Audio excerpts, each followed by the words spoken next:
Hello, ladies and gentlemen. Welcome to Retro Cult, the first episode ever. We just did 27 minutes of the best podcast you'll never hear because I didn't hit record. My name is Justin. You may know me from Talk Junkie. I have two really wonderful guests on with me tonight, Elliot and Gertie Spooky of the Spooky family. Hello. What's up, man? And we're going to do this whole thing again. You guys really should have heard it. It was an excellent podcast. And then I'm going to change my answers. I'm Let's mix it up. Because I was just sitting here going, man, I really wish I could have said some other stuff. And look what happened. I feel like I did this stuff. I feel like I did this. I learned from the Spooky family. I'm going to fix it in post.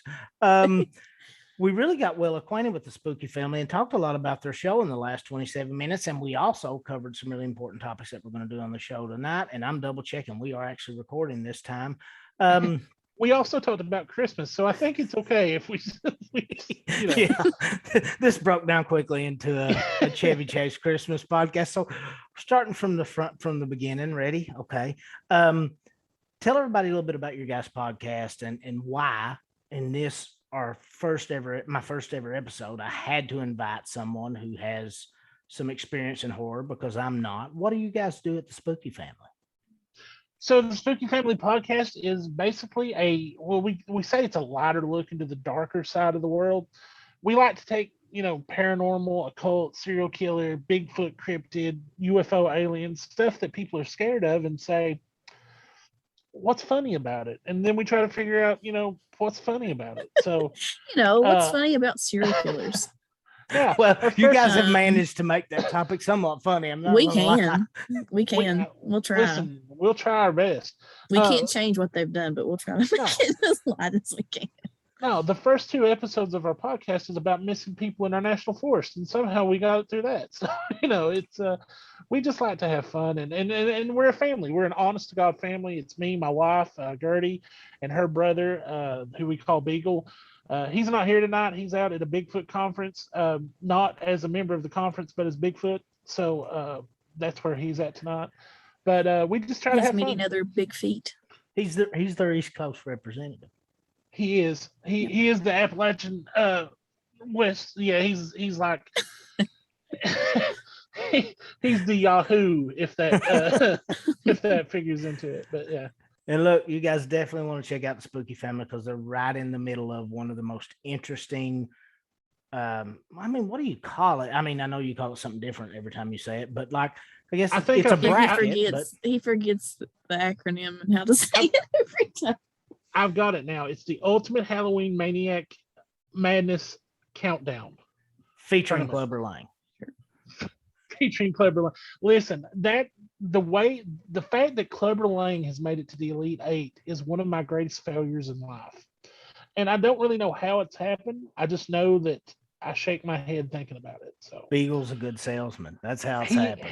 Listen, I don't know what he was on that day, as far as what kind of brainwave. He's definitely not on any illicit substance. But he convinced me. If you're going to listen to this, you need to go back and listen from the beginning. This has been an interesting process all the way out, and you've got time now. Because as soon as you hear this, if you go listen and get caught up, you've got time now to be there at the end. And there's still some voting. Do the fans still get to vote on some of these on the upcoming? Yes, the fans. In fact, the final tournament will go. The brackets to vote will go live this week. We'll put it on our website, spookyfamilypodcast.com, and we'll share it on social media. But last time we got almost 100 and some responses. So I mean, we're a brand new podcast, so that's pretty good. But yeah, we're down to the Elite Eight in each area, and we always count our listeners, our listeners' answers too. So watch out for that. It's coming. Well, it's October, according to the calendar, and I'm starting a podcast at the 1st of October, and it's a podcast about retro things, anything late 90s back, specifically 80s, but on back 70s. I mean, we may talk some Alfred Hitchcock, anything at any point on here. But if you're going to start a podcast like that, you're going to start it in October, you have to address the elephant in the room, and that is Halloween. one of my favorite holidays. I only have 2 holidays I really celebrate, so it's right up there in the top 2.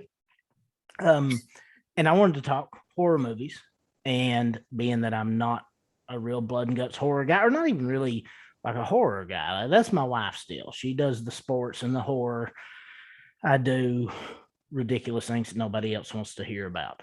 And I thought I'd have you guys on. We discuss Halloween, we discuss horror movies, and this is going to sound remotely familiar to Elliot and Gertie, maybe because they'd done this 32 minutes ago when I didn't hit record. But let's talk about that first visual representation of Halloween to you, that first cartoon movie, whatever it was you saw that's not necessarily scary, but represents Halloween to you. And I got a feeling I know the answer, but Elliot, what is that? What's that first experience for you? Well, strangely enough, I'm feeling a little deja vu here, but there's 2 for me. It's the Great Pumpkin Charlie Brown and the Garfield Halloween Adventure. Both of those, they usually play them back to back on CBS. I don't think it was ever on ABC. I don't know, but it was always appointment television for me. I had to make sure I was watching those. To this day, whenever I get something weird, or I open up a bag of Pringles and it's more, or a tube of Pringles and it's more air than chip, I always say, I got a rock, because that Charlie Brown, that line is my life in general. But yeah, those 2 for me really set off my Halloween season. And Dirt my dirt. Is that what was it? That's What was good. it that Yep. ODB used to say? That's close, I think. Yeah. AKA. See, well, okay. Hey, Mariah, go back like babies with pacifier. Oh, Lord. Let's see. Well, Ghostbusters, of course, like most people, especially Elliot.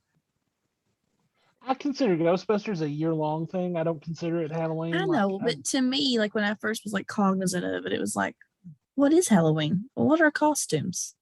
Oh, and then that kind of thing. And then I had a video store like right down the road from me where I would, go and get all kinds of VHSs.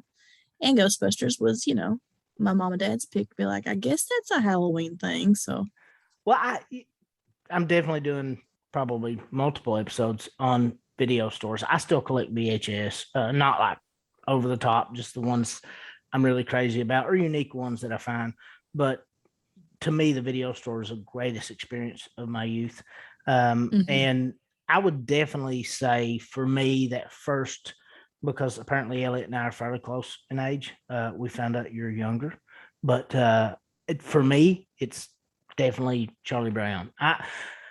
I've seen the Garfield, but I didn't find that till later on in life. My son actually found that. We've been watching that over the last couple of years. But a movie that, and this is kind of part of my psychosis on what I consider horror movies, that's kind of in that vein that I used to watch sometimes at Halloween and kind of associated with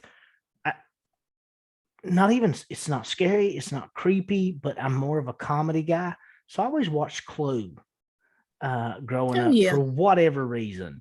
And with Ghostbusters, I'm with Elliot. It is definitely a year-round movie for me. Like, it's one of those movies that when we made our trip to New York, I was specifically there just to reshoot as many parts from Ghostbusters as I could with my cell phone, and that's it. And there was, beautiful city, wonderful experience. Nothing like I thought it would be. Miserably cold, unfortunately, because it was like February. But that was my whole purpose, and had a ball because of that. Absolutely. How many pictures do I have in front of Hook and Ladder 8, Gertie? A bunch. So many. Been there at least 2 different trips with you. 2 different trips. I've made sure that I've got to the Ghostbusters firehouse. Got to actually look inside and go a little bit inside last time because a nice firefighter was there, and he was like, "Oh yeah, there's nothing in here from the movie," but still, I was like, "Yeah, I'll decide that, sir. You don't decide that for me. I'll be the judge of that."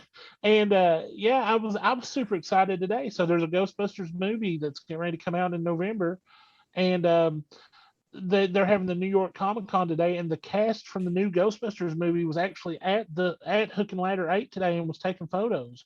So I'm ready for the new Ghostbusters movie. By the way, I don't know if anybody else out there is, but I'm New Ghostbusters may be as excited about a movie as I've been in the last 39 years of life. I really can't think of another movie that I've been that excited about. And I can't explain my love for it. I have no clue why, but I seen it fairly young.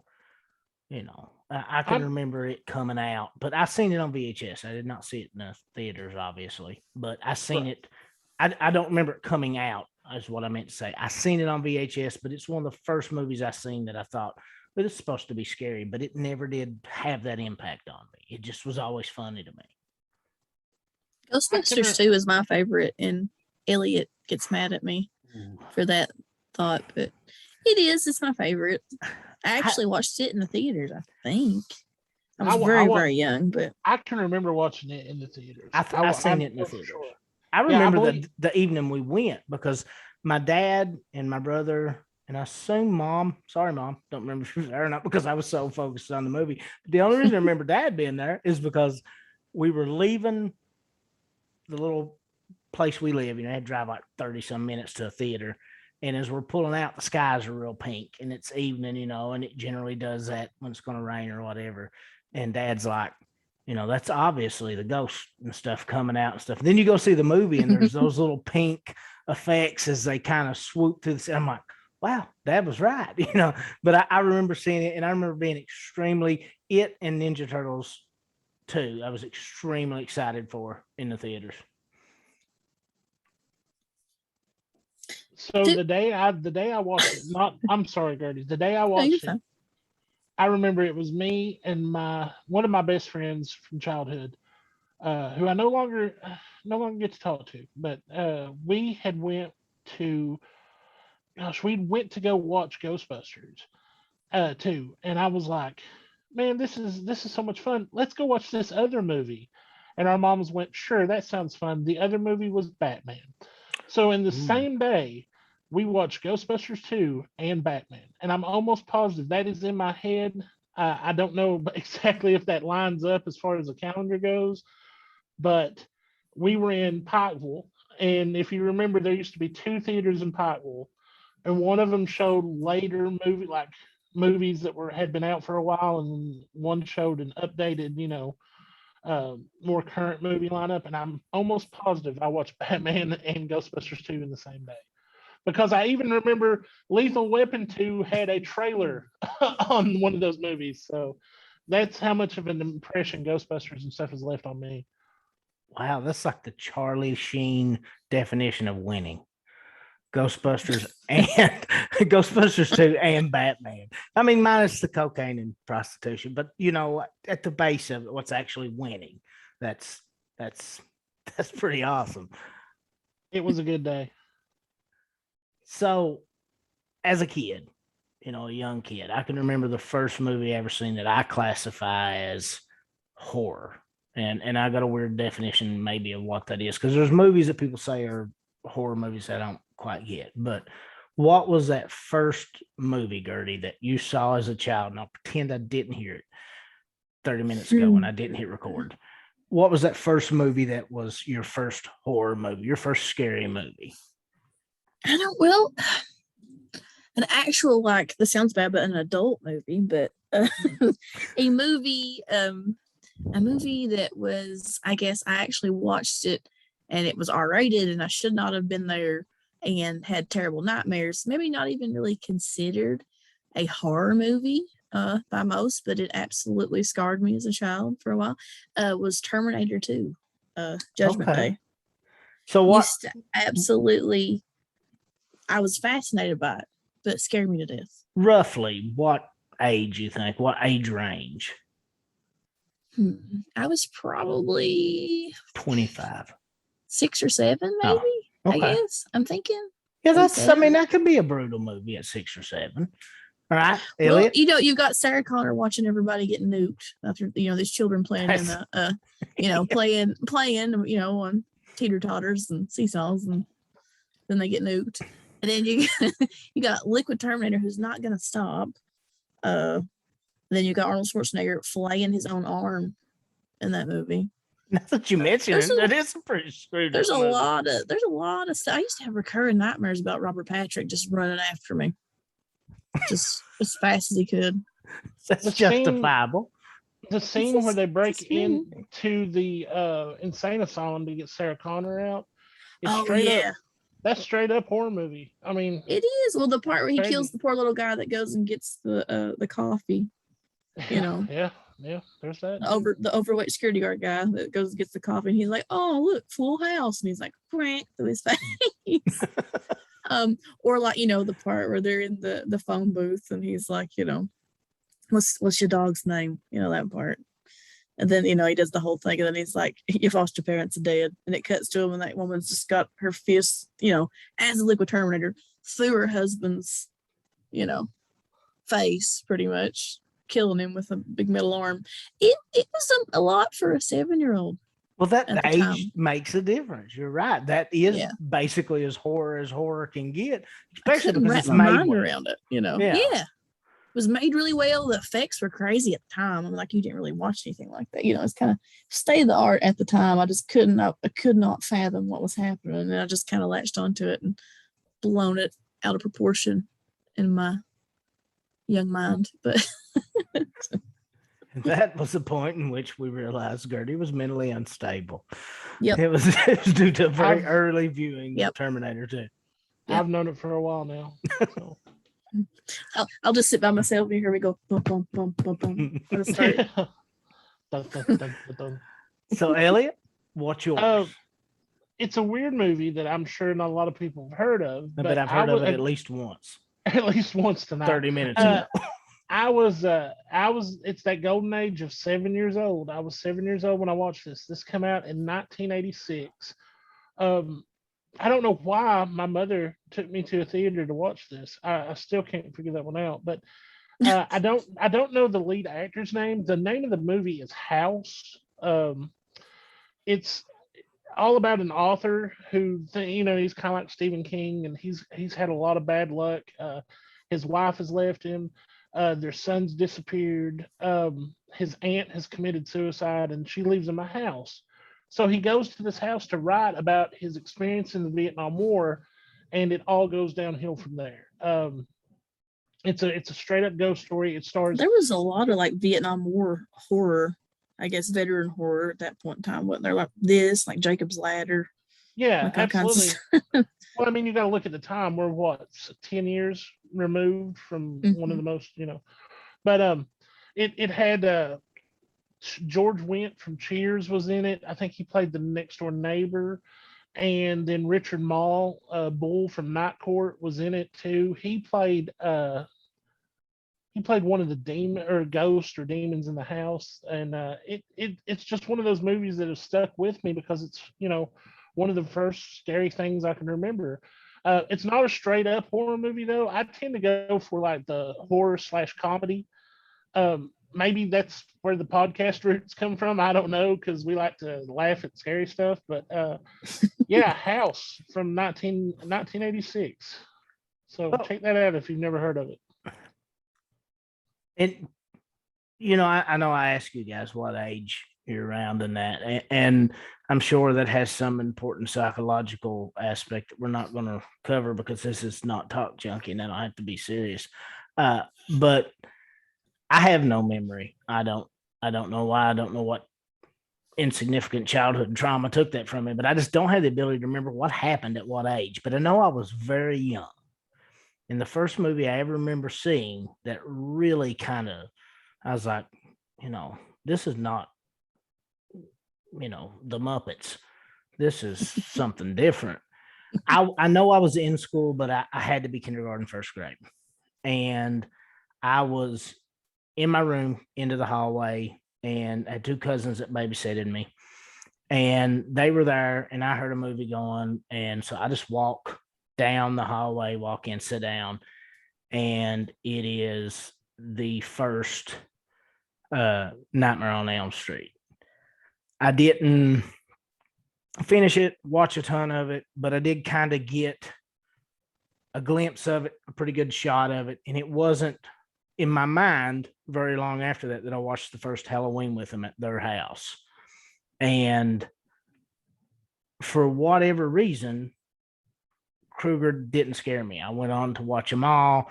I apparently have the ability to lucid dream and always have. Didn't know what that was at that time, but ever since as far back as I can remember, if I have a dream, I know that it's a dream, and I'm kind of, I can't do superhuman things. I can't Neo and the Matrix in it, but like the whole time I'm aware, okay, this is a dream, whether it's good, bad, whatever it is.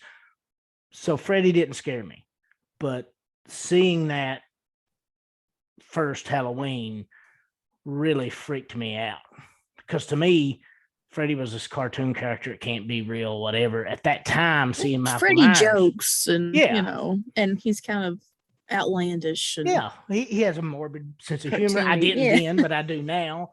But Michael Myers freaked me out because I've seen some dudes within 20 minutes of where I live and the head of some deep dark hollers that a little more scary than Michael Myers, but still fit the profile. So that kind of spooked me. And that gets me more to maybe what I consider horror as what other people consider horror. Like classic horror movies, the slashers, all of those, any camp, sleepaway camp, anything that involves sleepovers, I consider that, that slasher style deal, I definitely associate with horror. Anything kind of like evil, Pinhead, anything of that nature, anything demonic to any degree, I kind of consider horror. But then you get into things like maybe the first Amityville. That was a movie that, for somebody that doesn't really like horror, I really liked that first Amityville. I think it's horror, I guess, but I think it's definitely a different type, because when you get into those ghost things, like that, just it intrigues me on a different level than, say, the slashers do.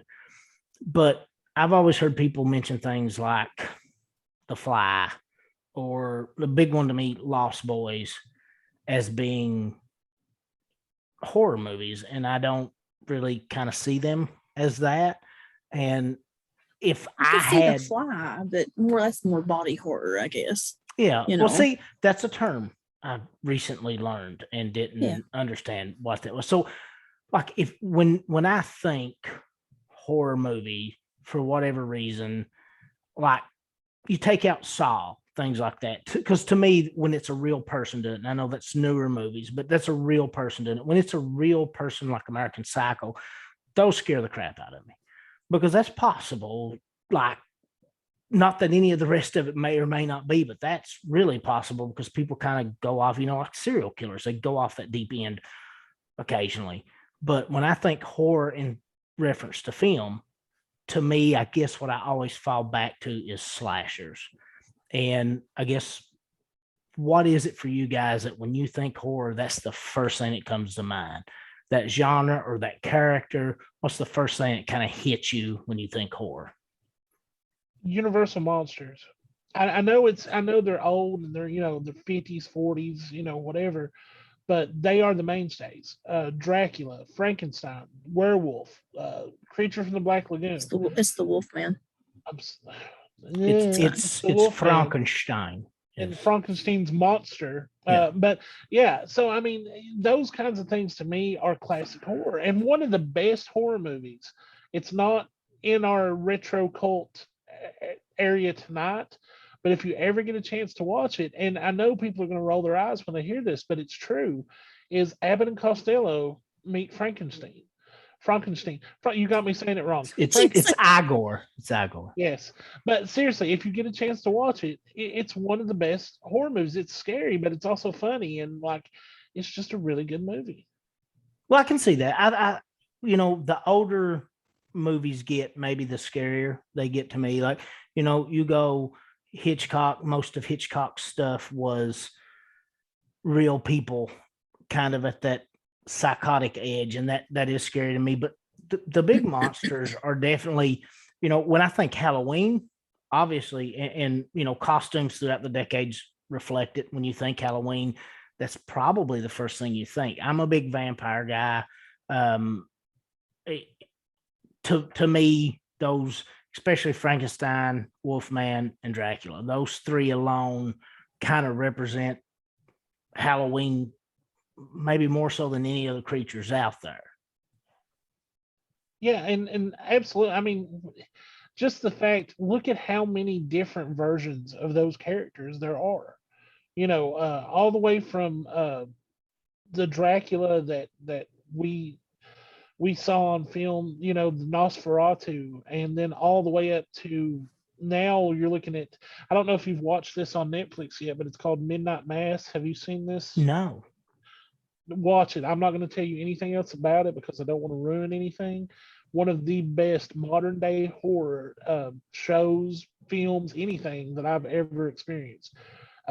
It's psychological, it's religious, it's creepy. It's just, you need to watch it. It's really good. But and then I think the Wolfman, just that beast inside of you, wanting to break loose and do as much harm as you can. That's just something that's in everybody's brain to begin with, I think.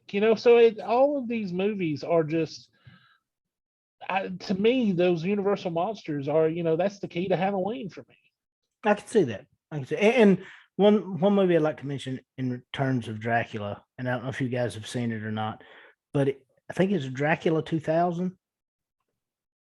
Oh, where Gerard Butler plays Dracula. Yes, the storyline, Mhm. the ideal of that storyline. Not there's parts of the movies definitely not as good as some other Dracula movies. There's some parts where it's lacking, but to me, the storyline and the history of Dracula in that one is my favorite iteration of that of all time. Like that's, to me, if I got to canonize one and it's the gospel of what happened to Dracula, that's the one I like to go to. All right, Gertie, what is it? What's that one thing? Is it slasher? Is it scantily clad sleepaway camp ladies? Is it Freddy's fried face? Is it a tongue I think coming it's out a of a combo phone? of all of it, and I think it's Friday the 13th. It's Jason Voorhees for me. Ooh. You've got a camp, you've got a monster, you've got scantily clad women, you've got all kinds of stuff in that. We're gonna have to talk about that, Gertie. We're gonna have to Sleeping Well, bag tacos. he mentioned, Yeah. I mean, yeah, it's scantily clad look, women. unfortunately, If you could pick somebody up in a sleeping bag and then beat them to death against a tree, that's Shakespearean at best. I mean, I don't know why the slashers kind of do it for, like, I'm excited. I think it's next week we're going to see the Halloween Kills. mm-hmm. And I'm excited for that. Like, I didn't hate the last one. I think everybody else hated it. I'm not looking for a strong story or superb acting when I watch horror. And I love Jamie Lee Curtis. But I like the last one. I'm looking forward to this one. The zombie ones were a little too bloody for me. I don't know. I love his music, but I'm not a fan of his movies per se. But I'm excited for this new one. And, the way you talked about those monsters, I think to me, Freddy, Jason, and Michael are kind of that for me.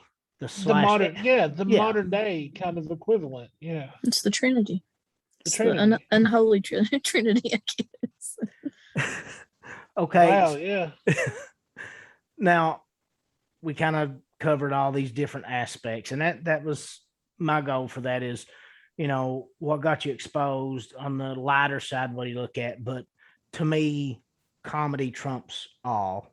And as far as funny goes, when you think horror, and it don't have to be one. What's a couple? What's two or three? Like, I know there's one just based on a conversation we had the other day on your guys' podcast. I know there's one Gertie and I share in The Burbs. I would consider Burbs comedy horror. And I can't, it's almost to the level of something like Ghostbusters where it definitely doesn't, well, it is. It doesn't have to be Halloween. If Burbs is on, I'm watching it. Oh yeah, summertime for sure. It's appropriate. It's got more of a summer feel. Christmas, to it, it's appropriate. Look, when I do my Christmas movies, because like people consider Gremlins a horror movie, it may be, but it is most definitely a Christmas movie. When I give out my list of movies that are Christmas movies that people don't realize, that's probably where the hate mail is going to start flowing in, because apparently that's a big no, you can't talk about. But what's Kiss, another kiss, comedy bang, movie? bang. Just throwing Fair it out there. enough. I Throwing it mean, out there. But I've got a if I couple have I'm to gonna have. pick, if I have to pick a funny comedy horror movie, and this is more along the lines of things that I watch, that I really, really enjoy. There's two that stand out. One from the '80s, one from the '90s. One of them people are going to disagree with me on, but I think it's more comedy than spooky. The '80s one is the Monster Squad. Absolutely love the Monster Squad. I think it's one, and that goes back to your Universal monsters. It goes back to comedy. It goes back to kids going on an adventure. Those are all the things I love. And then the '90s one is Scream, the original Scream. One of the funniest scary movies I've ever, between Deputy Dewey and Matthew Lillard's character, and just Jamie the Kennedy too. Jamie Kennedy in there too, and just I mean I was laughing as much as I was freaking out a little bit there for Scream. So I'm really thinking that's two good choices there. I just watched Monster Squad like last weekend, and I love it. It's funny, and I think it really reflects what you were saying about those monsters, because they didn't have to set up who is Dracula. They didn't have to set up who is Wolfman. They didn't have to set up who's the monster from the Black Lagoon. Like Yeah. Yes. you didn't have to set that up. They were able to skip that. You kind of got to give Freddy's background the first time you see Freddy, or you got to give Jason or Michael the background. You don't have to. These people are synonymous with horror and people know who they are. But in regards to Scream, that's most definitely my wife's favorite movie. And it's one of those movies she can watch year round, about any time. And I'm pretty well to that point with it, to where I do kind of reserve it more for Halloween, but I will watch it any opportunity I get. But to me, it's in regards of just what I consider slasher horror, because I consider it more of a slasher comedy. It's my favorite. And of all the movies I sit and think about horror movies, Scream's probably my favorite. I think Wes Craven's New Nightmare, which is one that I think everybody seems to hate. I love it. I liked, because they break the fourth wall. And absolutely, to me, maybe they went a little too far with that part of it, but I liked it.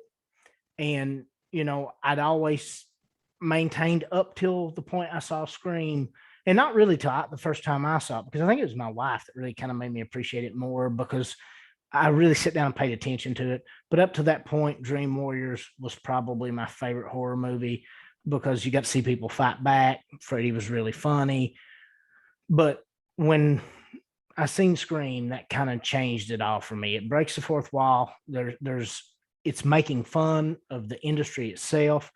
It's written very well. I can get past Skeet Ulrich's ticks, and I can get past Neve Campbell's ticks, because Matthew Lillard saves it.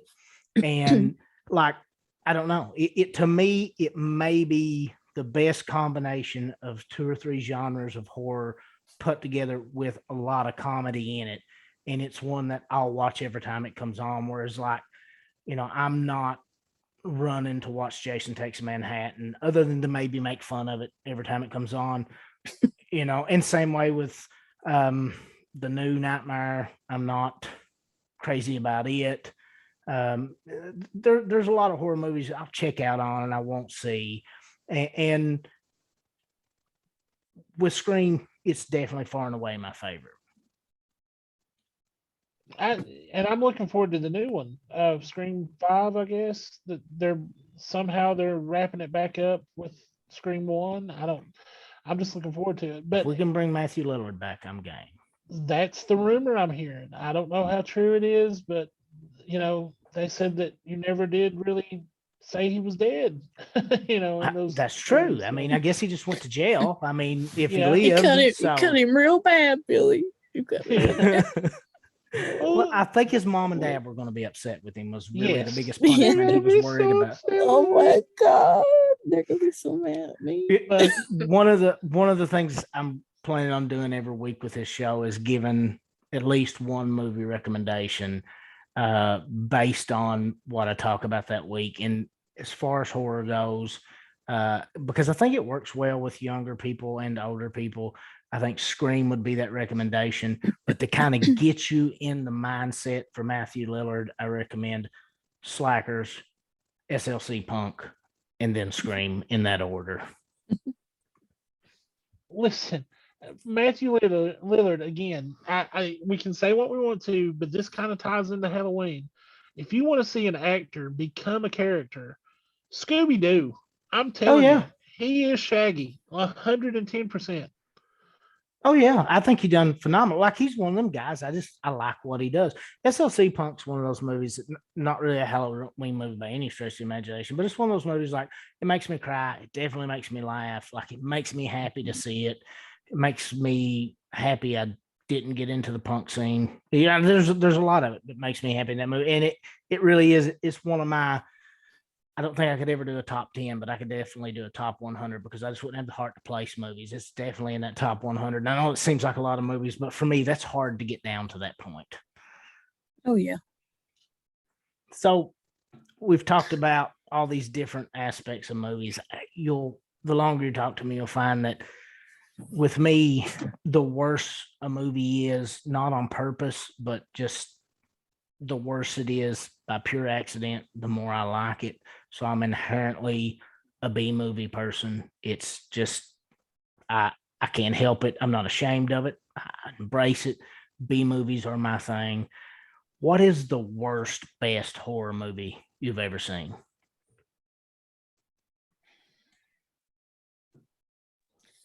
That's hard. I love a movie called Nothing But Trouble. But a lot of people haven't such a seen good that movie. Yes, it's such a good movie. I would constitute that as my pick for best worst movie. That may be something that needs to be on that must watch list because I mean the cast is phenomenal and it's really a huge cast and it's definitely got horror aspects for sure. I think the comedy is just so strong you kind of forget that. Well, I mean, you have like titans of comedy like Dan Aykroyd and John Candy and Chevy Chase. Look, I'm all for As anything involving main Chevy characters. or John Candy. So I mean, And the soundtrack brought us Tupac Shakur. So, hey. Tupac is in the movie. that is Yeah. right. He's in the courtroom scene. They perform. Who is he with? He's with a different band. It's Digital Digital Underground. Digital Yep. Underground. The Humpty Dance. Same Yes. song is the name Yep. of the song from the movie.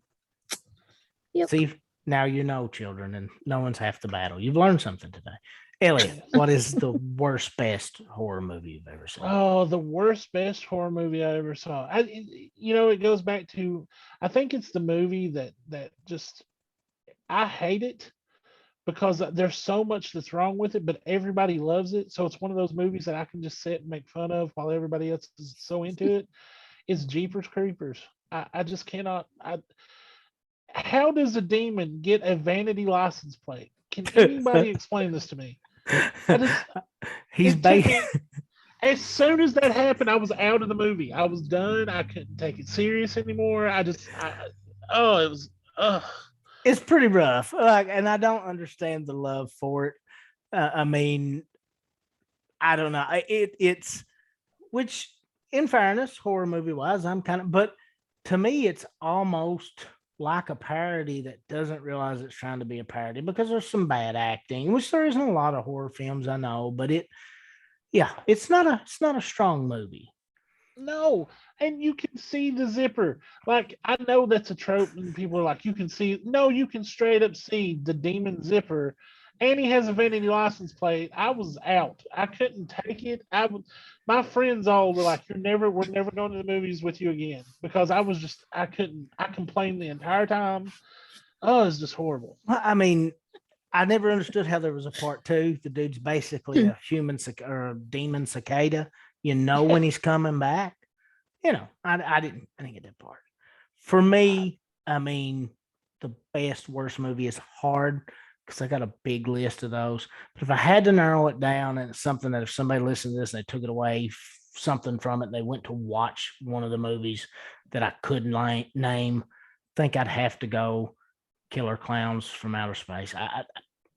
It it's I don't see the bad in it, but I know there's definitely bad there because it's definitely a B movie. One of the best theme songs I've ever heard. That's See, that's the thing. Like, there's a lot of it's weird because I like horror movies, like I said, and one of the things that really attracts me to a good horror movie is the soundtrack. Like, most of the movies I watch that stay in my head have a really good soundtrack for whatever reason. I don't know why, they just do. Um, Jason versus Freddy, really good soundtrack. Um, Scream, really good soundtrack. Lost Boys, really good soundtrack. And then Killer Clowns from Outer Space, that song is always on my, Halloween list. It's not on the Spooky Family's Halloween list, but it's always on my Halloween list to listen to that song around Halloween. So I agree with you, though. That is an awesome movie and an awesome pick. When you get in that vein of those, like Toxic Avenger, Surf Nazis Must Die, that type of stuff, like I think all those are good representations of that. The two movies, though, that I think if one of the two is going to kind of make it out is Killer Clowns or Hell Comes to Frogtown. A lot of people stick They Live on that list, and how they do that, I have no clue, because to me, They Live is just a classic. I don't really consider it horror by if anything, it's sci-fi. Somehow it pops up on a lot of horror lists, but to me, Killer Clowns is that one that is so bad, and they didn't intend to make it bad, but it's so bad, it's good. It's not The Room or Samurai Cop level bad. So it in return is not to their level of good, but it's definitely a top-notch bad good movie. And actually, I could probably do a whole podcast on just those every episode, because those are what I'm drawn to. If you've never seen Birdemic, that's definitely something if you can sit through, you need to watch. Birdemic? No, I've missed that one.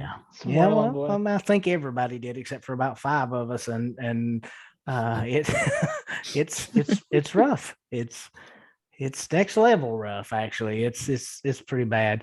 But if you haven't seen Samurai Cop, we got to stop talking B movies. I'm gonna get into that. So I sent you guys a message when you guys volunteered to be tortured through this process with me, and then I didn't record us for 30 minutes, and I asked you guys to make up some kind of list and do this, and then we didn't do any of that, and I forgot about all of it because I don't prepare and I do things off the top of my head, and I'm a really horrible host in those aspects.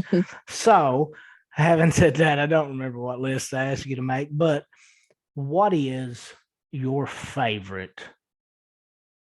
And it doesn't have to be horror. It doesn't have to be blood and guts, or it can be if that's what it is. Regardless of kind of genre or where it falls in, what's your favorite Halloween themed movie?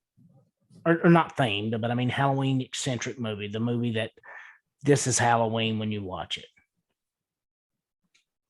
Well, right off the bat. Oh, and before you get started, like, I know this is a retro cast, but if that's a modern movie, that's cool. It doesn't matter, wherever it comes from. Okay. So right off the bat, Carpenter's Halloween is the perfect representation to me of the holiday.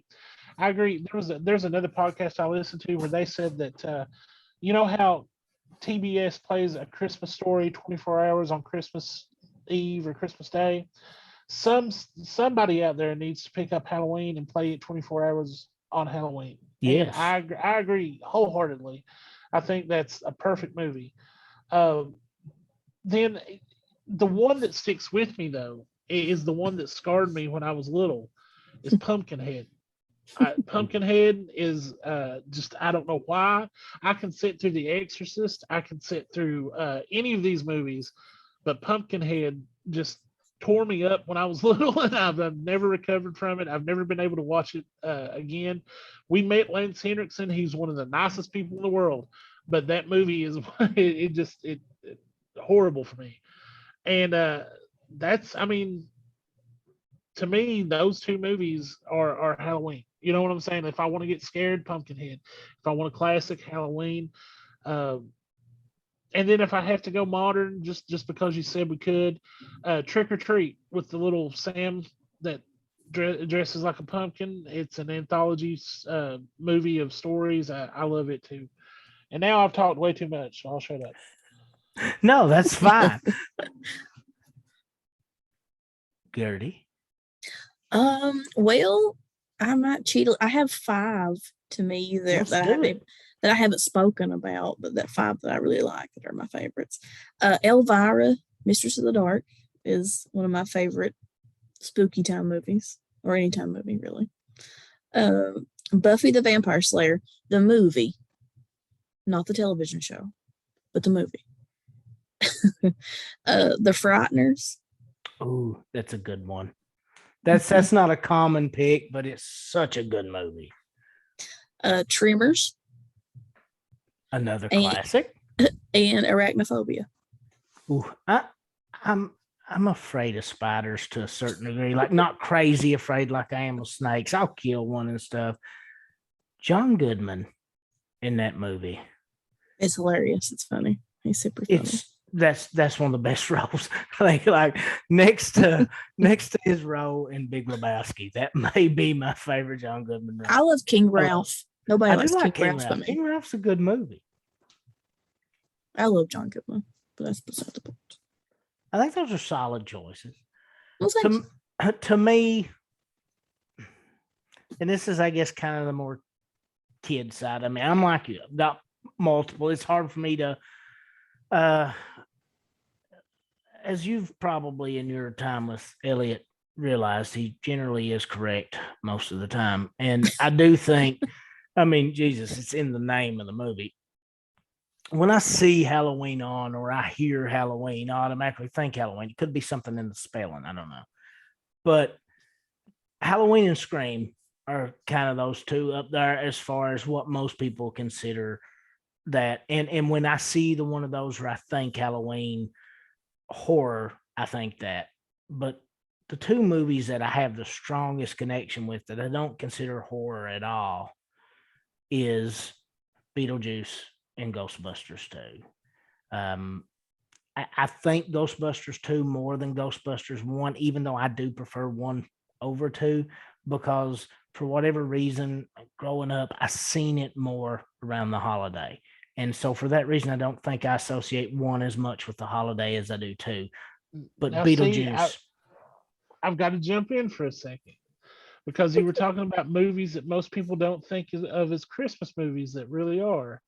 Ghostbusters 2 is a Christmas movie. Yes, it's on my list. I agree with you wholeheartedly. Absolutely. And I think this list is going to make a lot of people angry because for some reason people get angry over that. And I said, you never hear that about Halloween. You know, you can kill one person. Oh, it's a Halloween movie. Because to me, Beetlejuice really has nothing to do with Halloween whatsoever. But I may have a level of affection for the Beetlejuice movie that's borderline unsafe. I don't know. I mean, it's like I'm pretty well that Michael Keaton is two things to me. He's Batman and he's Beetlejuice. And oh yeah, I just and I keep hoping. I'm glad they didn't make the sequel they had planned, because the sequel they had planned would have sucked. Like, nobody's saving that sequel. The whole Beetlejuice on some tropical island that's vacation. That's not going to work. But I would like to see the sequel to finally come out. The cartoon was good. I liked the cartoon, but those are kind of those ones that. It's funny you said that, because the Addams Family sequel, the cartoon sequel, is getting ready to come out in theaters, and it's them on a tropical island on vacation. So, well, you got to reuse a script here and there. Yeah, do with that what you will. Come on. Man. I watched the first one of those, and actually we watched it last night with my son. I am a big fan of the 90s Addams Family, but I'm also a big fan of the original show. I liked it when I was younger.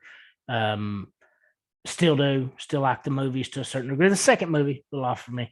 That cartoon just didn't. Oh, both of the movies are great. Oh yeah, I like them. The first one's more. They lost me a little bit on. I can't. If I'm being honest, they lost me a little bit on the second. But the cartoon, I thought Joan was horrible. Cusack is so good in that movie. It's just not a bad movie. It's just. I think But the first what one's better. about Debbie?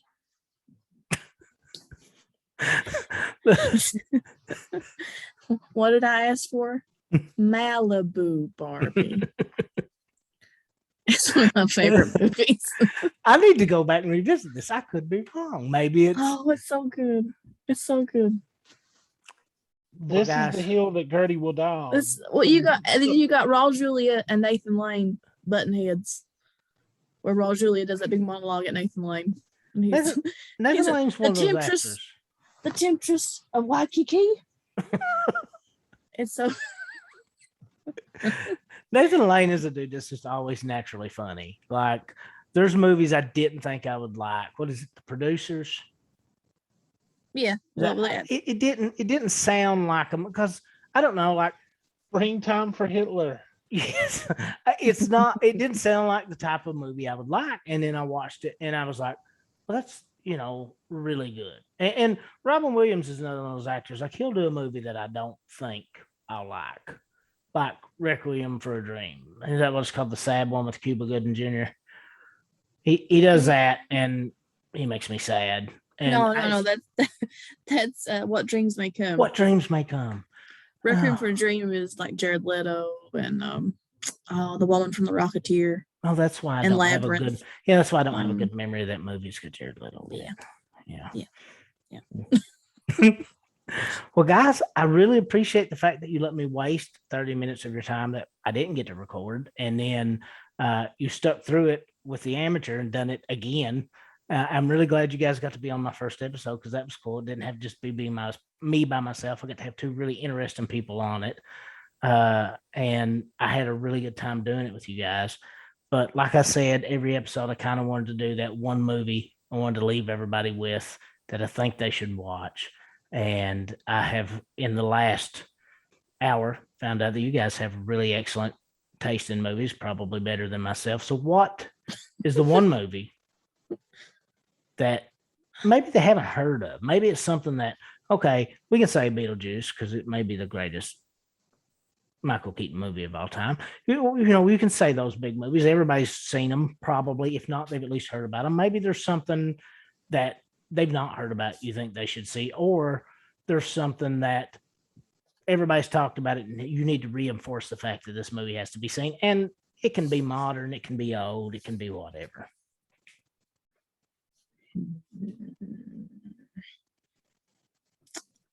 Gertie, I'll let you go first. Well, actually, I'll jump in. Here we go. Okay. Well, I'll let Gertie think about it because here I've already mentioned this once, but I feel like if you're out there, you need to watch this. This is probably the most well written, well acted, just amazing piece of film that I've seen in a long time. It is on Netflix. It's called Midnight Mass. Watch it. Listen, I loved it. I'm usually not a person who can sit down and binge watch a show unless it's like a comedy. I can watch The Office 24 hours a day, 7 days a week. Same with Parks and Rec. You do. Same with Parks and Rec. Same with 30 Rock. I can watch those over and over again. But Midnight Mass may be one of the best. Just it's art and it's amazing and it's fantastic. So that's my pick, Midnight Mass. It's a television show. There's 7, 8. How many episodes? 7 or 8 episodes. 7? I think it's 7. And they're about an hour long each. It's amazing though. It's just watch it if you get a chance. Well, Netflix always does amazing stuff. They have TV kind of tried to die there for a moment, I think, and these streaming services, especially Netflix, have kind of breathe some life back into that art form to a point that I think a lot of these newer shows, because I've never been a TV guy. I was a TV guy in the 80s, late 90s. The X-Files went off the air and I was like, okay, I don't need TV anymore. And I pretty well didn't watch it. Like I saw Lost 4 or 5 years after it had, pretty well seen its peak. And Walking Dead, I think I made it through 2 or 3 seasons of that. There's not a lot of shit. Like I've seen, and I'm not saying this to be one of those guys. I've seen the British Office. I've not seen the U.S. Office more than 2 or 3 episodes, and it's not because I think all the British versions are better. It's just I like Ricky Gervais. I think Derek's one of the best shows I ever seen, and I liked the British Office, and they kind of wrap it up. That's one of neatly. Elliot's favorite shows too. Isn't it, Elliot? Where'd he go? Apparently, he didn't like that show. No, I'm still here. Yeah, it's one of my favorite shows. I was talking, but I was muted. I'm sorry. I apologize. Oh, you're fine. Yeah, it's one of my favorite shows. What you like a reality show with Ricky Gervais in it, don't you? Yeah, An Idiot Abroad. Have you ever watched An Idiot No, I Abroad? have not. Listen, it's got Carl Pilkington. It's Stephen Fry. Is it Stephen Fry? No, it's not Stephen Fry. Who is it? Who's the other guy? It's the big tall guy, with the glasses. What is his name? Anyway, it's Ricky I Gervais' can't think of it. partner, and they have a buddy. His name is Carl Pilkington, and they send him to these places, and He's a very backwards British man. He's a very He backwards, doesn't like people. He doesn't like to go places. And they're like, today you're gonna go to China. Oh, how And did he this doesn't- slip by? Yeah, and he's- he doesn't Yeah. eat like anything, so he brings like potato chips from London with him. And that's all he And eats. Yeah, and they make him do things Chris that he is doesn't like, want "Oh." to. Like they'll be like, okay, you're gonna go to this hotel, but first you're gonna have to camp in the swamp or something. Like it's amazing. You have to watch it. Ricky Gervais it's- does uncomfortable so well. Like he Yes. can, and like with Derek, he can do good. Like he can do more of a heartfelt. Like I really loved that character, but you look at him in that office. Like I could imagine him doing something like this because he can be so just awkward and uncomfortable. Oh, absolutely. The second season has it's him and Warwick Davis go around, right? Bobby? No, that's the Or- third sorry, season. or Elliot. The third season. It's okay. Yes. It's the third season. That's him and Warwick Davis, and but Warwick every Davis is season. Willow, and Yeah. in But Justin, listen, it will uh, change your life. Go find Return of the it. It's Jedi. called- He is He's Wicket. Wicket, the Yeah. Ewok. But real quick It's a before grab.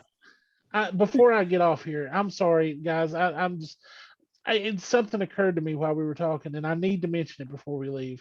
Another pick that everybody out here needs to go watch, and this is truly retro. The Ghost of Mr. Chicken with Don Knotts. Ooh. If you get a chance, watch that. Excellent. I'm sorry. I'll leave you all alone now and let Gertie get to her pick. The Ghost of Mr. Chicken. Check it out. Another solid choice.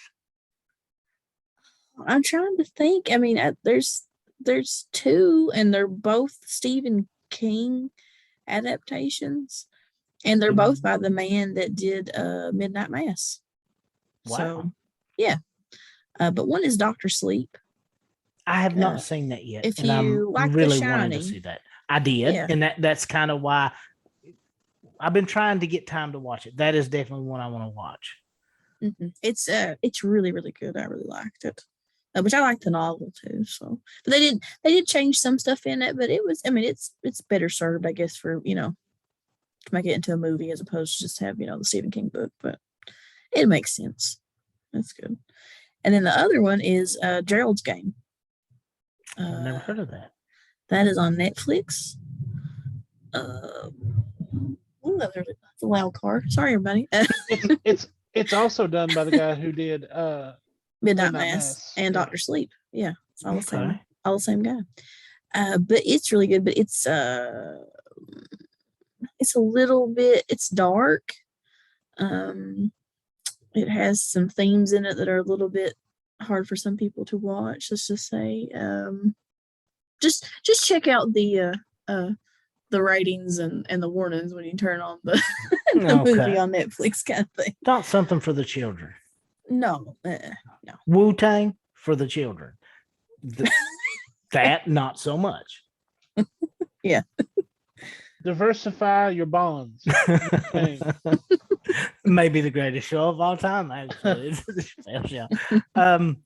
I guess I'm going to stick with Scream. And the reason I say that is if you've never seen a horror movie at all, and you don't know the rules of the horror movie and you don't know how it's supposed to work and you've never had the twist ending and any of this, you kind of get it all in one spot.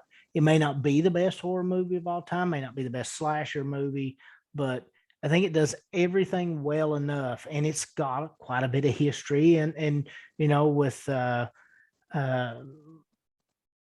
what's Jamie Kennedy's character, you kind of get somebody that kind of lays out the history of how horror films are supposed to work and stuff for you.